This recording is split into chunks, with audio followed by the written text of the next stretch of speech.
Now, China is demanding U.S. President Barack Obama cancel his trip to meet the Dalai Lama next week. It's the latest thorn in U.S. and China relations, already deteriorating over Taiwan and electronic security. And, of course, we mentioned those bonds being potentially sold off as well. Now, the White House has confirmed he will meet the exiled Tibetan leader despite China's objections. Here to talk about it is historian and author Webster Tarpley. Mr. Tarpley, thanks so much for joining us. How significant is this going back and forth between China and U.S. over the visit to the Dalai Lama? It's significant, and it's a piece of incalculable folly once again by the United States. It's supposed to be a meeting with Obama in the White House, in the map room, not in the Oval Office, so therefore a little bit less than full head of state treatment, but still quite serious. And the Chinese have already demanded that this be canceled, and as you've just gone through, the People's Liberation Army, the Chinese military, their think tank, the National Defense University, says, let's have a comprehensive strategic counterpunch against the U.S., featuring a number of things, but prominently mentioning the thing that you just touched on, the dumping of some U.S. bonds. Now, the PLA does not administer the bonds. That's the central bank and other authorities. But still, that would have to be taken seriously. And then you wonder, why is Obama doing this? Who is this Dalai Lama that the White House now defines as a spiritual leader and religious leader, not a political leader at all, even though he's actually got a separatist movement going in Tibet? This guy goes back to Allen Dulles. He was a creature of Allen Dulles, that unreconstructed Cold Warrior and reactionary of the 1950s, Richard Bissell, CIA Director of Operations. Back in the mid-1950s, the Dalai Lama was the temporal ruler. He was the political ruler of Tibet, even though the Chinese had pretty much taken over the country. They let him stay in place. He didn't think of social reforms. He thought about organizing an insurrection against the Chinese with the help of the CIA. It's very interesting, when he got that insurrection going in 1959, the feudal aristocrats joined in, but the common people did not, and that's why it failed. At that point, he fled in 1959.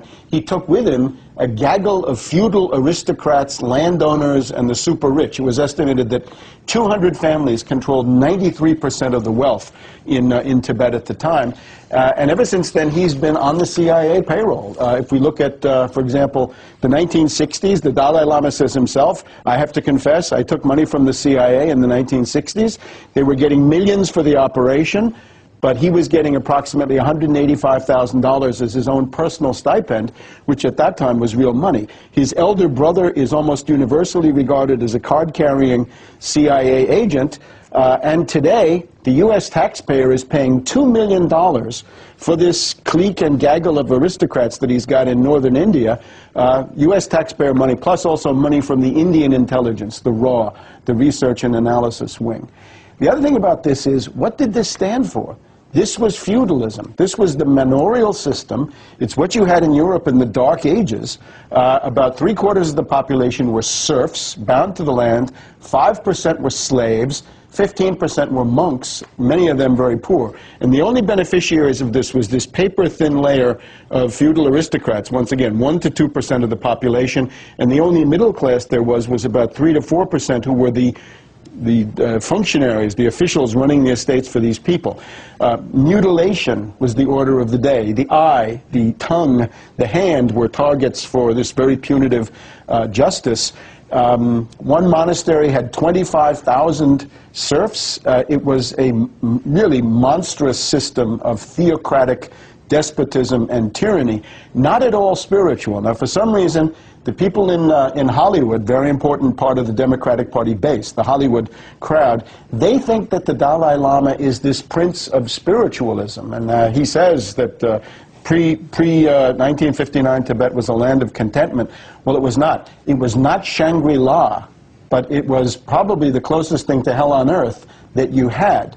Again, where many minor infractions would be punished by just lopping off the hand that offended. And if you protested against this, you'd be told, if you're a slave, if you're a serf, or even if you're just a woman, because women were very, very much oppressed, that was your own fault, because that was your misdeeds in your earlier lives that were coming back to haunt you. Bad karma. So therefore, social reform was impossible it would have been frustrating divine retribution Well, to give Mr. anybody a better deal. So that's the Dalai Lama. I think this is a bad deal for the American taxpayer. Well, Mr. Tarpley, I want to thank you for weighing in on your theory, arguing that the Dalai Lama is in fact on the CIA payroll ahead of President Barack Obama's visit with the Dalai Lama.